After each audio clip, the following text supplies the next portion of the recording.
வைத்தான் எனக்கு. சகோதரர்களே, இஸ்லாத்திற்காக தன்னை அர்ப்பணிக்கின்ற பொழுது அல்லாஹ் தஆலா நினையாபுரத்திலிருந்து தண்ணீரை கொண்டுகிறார் அவர்கள் குடிப்பதற்கு என்றால் எந்த அளவு அவர்களுடைய ஈமானில் உறுதியாக இருந்தார்கள் அந்த பெண்மணி என்பதை நாம் சிந்தித்து பார்க்க வேண்டும். நண்பர்களே, ஹஜ்ரத் பிலால் ரலியல்லாஹு தஆலா அவர்கள் ரொம்ப கவலையோடு அமர்ந்திருக்கிறார். ரொம்ப கவலை. கேட்டாங்க ரசூலுல்லாஹ், என்ன பிலாலே ரொம்ப கவலையா அமர்ந்திருக்க மாதிரி தெரியுது, என்ன காரணம் சொன்னாங்க. எனக்கு யார சொல்லலாம் சோழக்க வேணும், வாங்கி தரீங்களா? அப்ப அவங்க சொன்னாங்க, சோழம் தானே, வாங்கி தரோம் பேரா.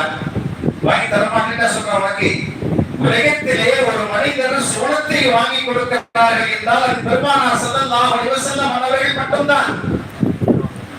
அவங்க சொன்னாங்க, எனக்கு சோளம் வேண்டும், ஆனால் சாலிஹீன்கள் நல்லவர்கள் நுழைவார்களே அவர்களுக்கு முன் நான் நுழைய வேண்டும் சொன்னது வந்து அப்படிப்பட்ட சோளத்தை எனக்கு வாங்கி தாருங்கள். பெருமானார் ஸல்லல்லாஹு அலைஹி வஸல்லம் அவர்கள் சொன்னார்கள், நான் நுழையலாமே, சாலிஹீன்கள் முன்னால் நீங்க போகல. அப்போ மீண்டும் கேட்கிறாங்க, யா ரசூலுல்லாஹ், சாலிஹீன்களில் சித்தீக்களுக்கு முன்னால, சித்தீக்கள் அபூபக்கர் சித்தீக்குடைய கூட்டம், அபூபக்கருடைய சித்தீக்கு முன்னால நான் போகணும். சரி போகலாம், போகணும்.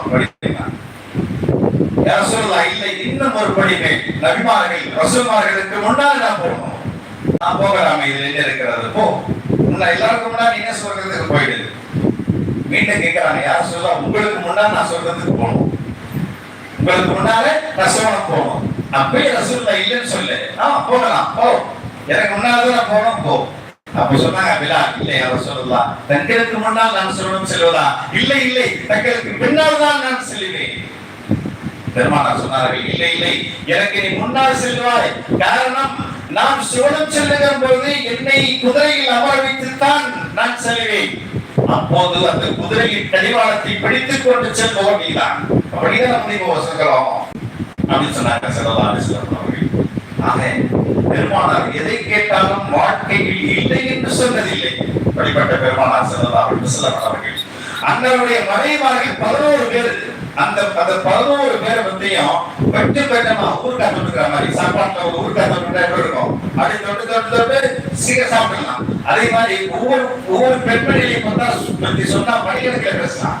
ஆனா கொஞ்சம் கொஞ்சமா சொல்லி அவருடைய குணாதிசயங்கள், அவருடைய அமல்கள் எப்படி இருந்தது, நம்முடைய அமல்கள் எப்படி இருக்கிறது, நம்முடைய யாரை முன்மாதிரியாக கொள்ள வேண்டும், யாரை பின்பற்றி நடக்க வேண்டும், இந்த யாரையெல்லாம் பின்பற்றி நடக்கிறோம். அவன் எப்படி இருக்கான், அவன் இப்படி இருந்தான், அப்படி இருந்தான், அப்படித்தான் அப்படி இருக்கான், அப்படித்தான் ட்ரெஸ் போட, இவன் அப்படி ட்ரெஸ் போடுவான். இல்லையா, ரசூலுல்லாஹ்வுடைய மனைவிமார்கள் எப்படி நடந்தார்களோ அதுதான் நமக்கு முன்மாதிரி. ஏன்னா ரசூலுல்லாஹி ஸல்லல்லாஹு அலைஹி வஸல்லம் கூடவே இருந்த பெண்மணிகள், அவங்க தான் நமக்கு முன்மாதிரி.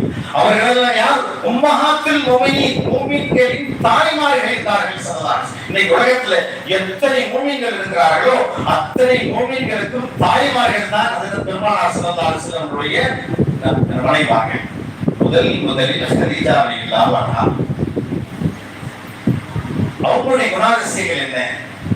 ஒரு முறை ஹஜ்ரத் ஜிப்ரீல் அலைஹிஸ்ஸலாம் அவர்கள் வந்தாங்க ரசூலுல்லாஹ் வந்து, யா ரசூலுல்லாஹ், உங்களுடைய மனைவி கதீஜாவுக்கு நான் சலாம் சொல்லணும், சொல்லலாமா கேட்டாங்க.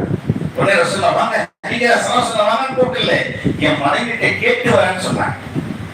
போய் வீட்டுல போய் கேட்கிறாங்க, கதீஜா, ஜிப்ரீல் வந்து எனக்கு இருக்கிறார், உங்களுக்கு சலாம் சொல்ல வேண்டுமா, என்ன சொல்லுகிறாய், வர சொல்லுங்களே என்றார்கள். அப்போ கதீஜா உட்கார்ந்து இருக்காங்க. பெருமானார் ஸல்லல்லாஹு அலைஹி வஸல்லம் மடியிலே அமர வைத்து சொன்னாங்க, கதீஜா வந்துட்டாங்களா, ஜிப்ரீல் வந்துட்டாங்களா, வந்துட்டாங்க, எங்க இருக்கிறாங்க, இதோ இருக்கிறாங்க, ஜிப்ரீல் சலாம் சொன்னாங்க. கேட்டா ரசூலுல்லாஹ் பார்க்கலாம் ஜிப்ரீலை, ஆனால் கதீஜா நாயை பார்க்க முடியாது. கதீஜா நாய் இல்ல, உலகத்தில் எந்த மனிதர்களும் உலகத்தில் பார்க்க முடியாது.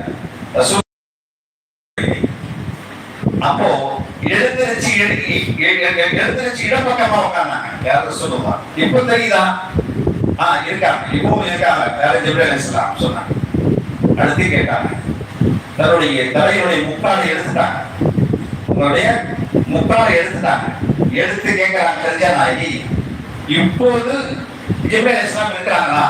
இல்ல, ஓடுறாங்க. ஜிப்ரீல் அலைஹிஸ்ஸலாம் ஓடுறாங்க. உண்மையிலேயே ஜிப்ரீல் தான் வந்தார். காரணம் என்னவென்றால், முடி திறந்த நிலையில் இருந்தால் ஜிப்ரீல் அங்க இருக்க மாட்டாங்க.